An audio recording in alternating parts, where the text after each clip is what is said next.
Inspector রুদ্র সেন।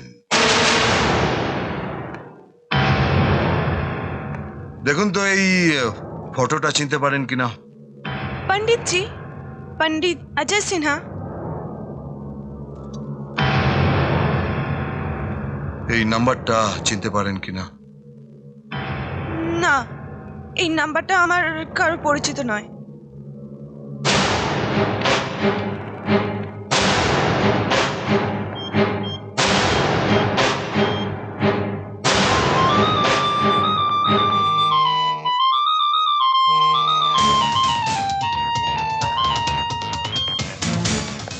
আপনি ঠিক বলেছেন, নাম্বারটা আপনার পরিচিত কারণ নয়, আপনারই নাম্বার।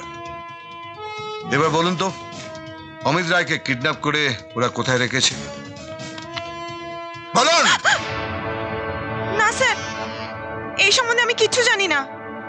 ওরা শুধু আমাকে একটা ডাক্তার ঠিক করে দিতে বলেছিল, তাই আমি আমার পরিচিত এক ডাক্তারকে ওখানে পাঠিয়েছিলাম। কে বলেছিল? पंडित अजय सिन्हाর লোকরা। ওরা মাঝে মাঝে এখানে আসে।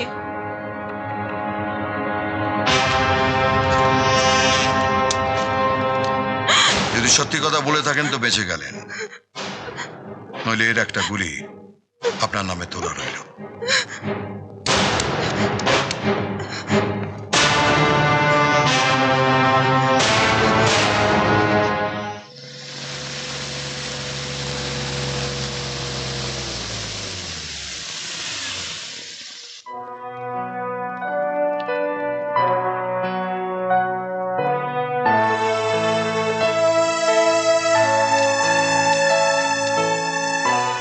তুমি এখনো ঘুমাওনি? ছেলেকে যুদ্ধে পাঠিয়ে কোনো বাবা নিশ্চিন্তে শুতে যেতে পারে? তুমি আর বদলাবে না। তোমার মিশনের খবর কি, কিছু জানতে পারলে? 72 ঘন্টার মধ্যে 12 ঘন্টা খরচা হয়েছে, 60 ঘন্টা হাতে আছে, বাকিটাও জেনে যাবে। ইন্দ্রাণী, খিদে পেয়েছে। এখনো ফেরেনি। কোথায় গেছে? পণ্ডিত অজয় সিনহার কনসার্টে।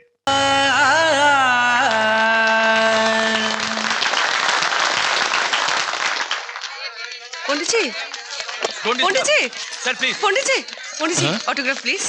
ও এক্সকিউজ মি, আমি কখনো হাতে অটোগ্রাফ দিই না, কারণ ওটা বেশিক্ষণ থাকে না। আমি যদি কাউকে কিছু দিই, আমি মনে মনে চাই সেটা যেন সারা জীবন থাকে। থাকবে। আপনাকে আশ্বস্ত করার জন্য না হয় এই অটোগ্রাফ নেওয়া হাতটা কেটে আমি আলমারিতে তুলে রাখবো, যেখানে আপনার প্রথম গান সুরের পরশ লেগে ভালোবাসা ছোঁয়া থেকে বিনাতলি সুর, সিডি আর ক্যাসেট সব তোলা আছে। হ্যাঁ পণ্ডিত জি, আমার বৌদি আপনার একজন অন্ধভক্ত। তাই নাকি? হ্যাঁ, কি নাম আপনার? ইন্দ্রাণী সেন। আচ্ছা আচ্ছা, আপনি শুধু গান শুনেন না নিজেও গানের চর্চা করেন?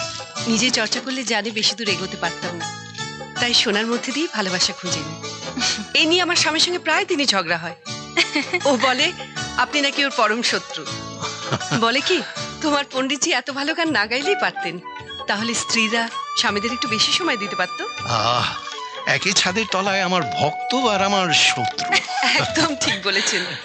আমি যখন আপনার গান শুনি, তখন ও হয়তো কোনো চোর গুন্ডা বদমাইশের পিছনে গুলি খরচ করছে। সেই জন্যই তো পুলিশ ডিপার্টমেন্টের নাম রেখেছে এনকাউন্টার স্পেশালিস্ট রুদ্র সেন। এক্সকিউজ মি, হ্যাঁ মুন্না, বলো। পণ্ডিতজি, রুদ্র সেন আমাদের ডেরায় হানা দিয়েছিল। আমি কোনো রকমে প্রাণে বেঁচে সায়েন্টিস্টকে নিয়ে পালিয়ে এসেছি। আমি আবার ওকে অন্য জায়গায় রেখেছি। ঠিক আছে, পরে কথা বলবো। কি নাম বললেন আপনার হাজবেন্ডের? ইন্সপেক্টর রুদ্র সেন।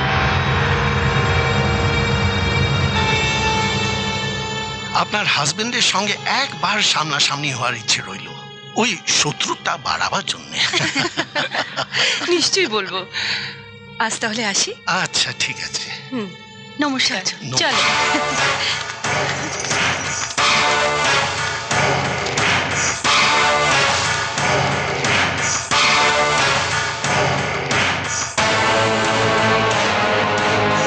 কাউন্টার স্পেশালিস্ট রুদ্র সেন। আরে আর না, বাস বাস। কি কি হলো বৌমা, তুমি আজকে সব কাজ বাঁ হাত দিয়ে করছো কেন? তোমার ডান হাত কি হলো?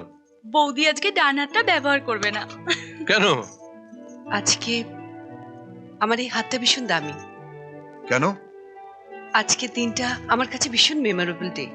পণ্ডিতজি আমার এই হাতে অটোগ্রাফ দিয়েছেন। ও, তা একটা কাজ করো, তুমি হাতটা কেটে আলমারিতে ঝুলিয়ে রাখো। তুই হাসছিস? Thanks for your suggestion. Welcome. আমি ঠিক পণ্ডিতজিকে এটাই বলেছি। উনি শুনে নিশ্চয়ই খুশি হয়েছেন। দারুণ, উনি তো সেই জন্যই অটোগ্রাফটা দিয়েছেন আমায়। হুম, আমি কিন্তু খুশি হয়নি। কেন? একটা হ্যান্ডিক্যাপ বউ নিয়ে ঘর করব, এটা আমার পক্ষে সম্ভব না। এ কি বাবা, তুমিও হাসছো? তুমি তো সবসময় বলো তুমি আমার পরে। আমি তো সবসময় তোর সঙ্গে আছি মা। আমার হয়ে গেছে, আমি উঠছি।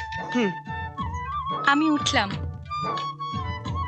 তুমি যে ওনার পরম শত্রু, আমি তা বলেছি পণ্ডিতজিকে। উনি কি বললেন?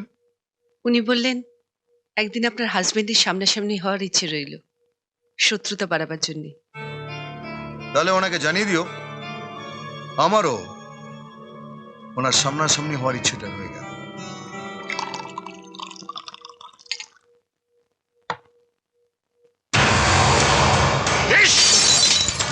সব বেশ। মন্ত্রী নটবর ঘোষ, ইন্সপেক্টর বিজয় সিনহা, বেশ শুনো, সব বেশ শুনো। সবার ভাবনা যেখানে শেষ হয়, সেইখান থেকে আমার ভাবনা শুরু। ইন্সপেক্টর রুদ্র সেন আমাদের মিশনের রাস্তায় এসে দাঁড়িয়ে পড়েছে, এই কথা বলতে এসেছেন তো? হ্যাঁ স্যার, ইন্সপেক্টর রুদ্র সেন প্রীতির কাছে গিয়েছিল। স্যার, প্রীতি যদি মুখ খুলে থাকে তাহলে ইন্সপেক্টর রুদ্র সেন আমাদের নেটওয়ার্কের হদিশ পেয়ে যাবে। সর্বনাশ করেছে। এই যে কালবৈশাখী ঝড়ের সংকেত পাচ্ছি, যদি জানতে পারে সায়েন্টিস্ট অমিত রায়ের কিডন্যাপিং কেসে আমি জড়িত, তাহলে তো আমার কাছা খুলে ছাড়বে, আমার মন্ত্রিত্ব যাবে।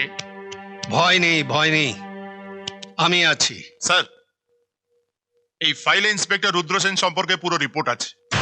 ওটাতে কয়েকটা সাজানো গোছানো শব্দ আছে, শব্দের উপর নয়, আমি আসল মানুষটার উপর চোখ বোলাতে চাই।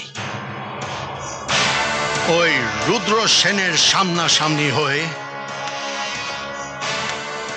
আমায় জানতে হবে আমাদের মিশনের সম্বন্ধে কতটুকু জেনেছে। Robert, yes sir. প্রীতিকে শেষ করে দাও। প্রীতি,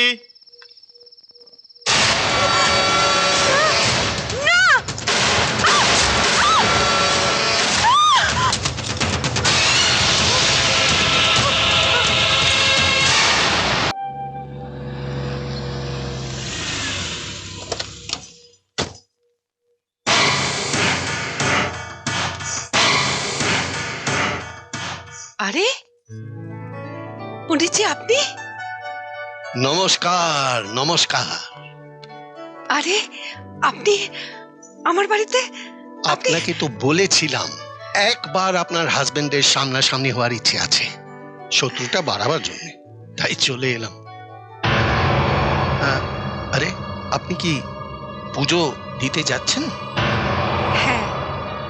আহা, আমি বড় ভুল সময়তে এসেছি। এমা, একদম না। আপনি যে আসবেন এটা আমি আশাই করতে পারিনি। আমার একটা একটা করে সব আশা ভগবান পূর্ণ করে দিচ্ছেন। ওগো শুনছো?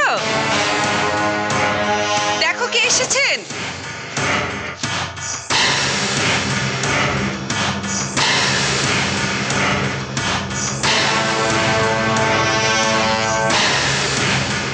কি হলো, এসো।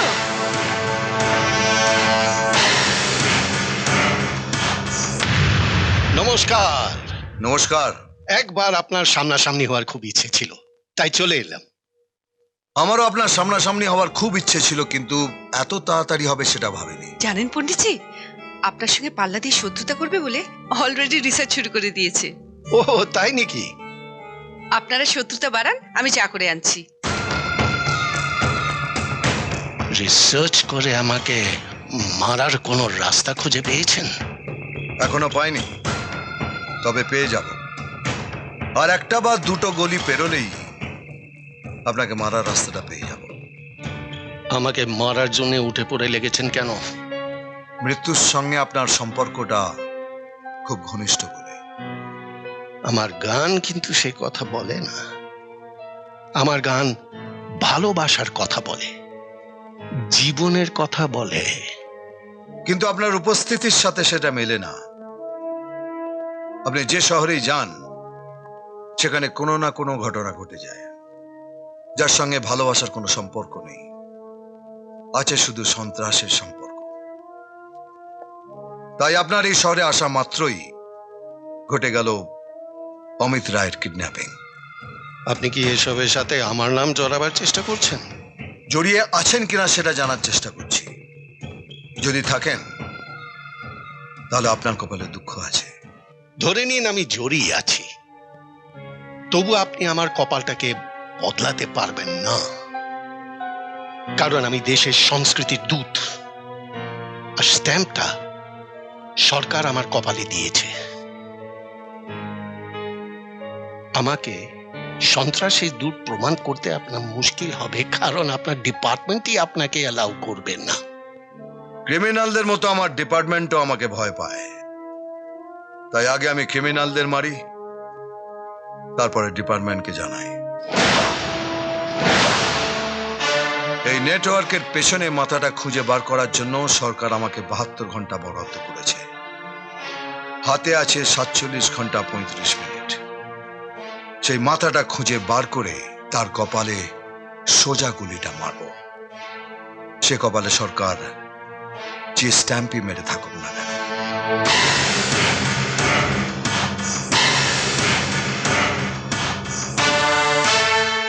আজকে তাহলে চলি, পরে দেখা হবে। নিশ্চয়ই দেখা হবে, নির্ধারিত সময়ের মধ্যে। 47 ঘন্টা 23 মিনিট।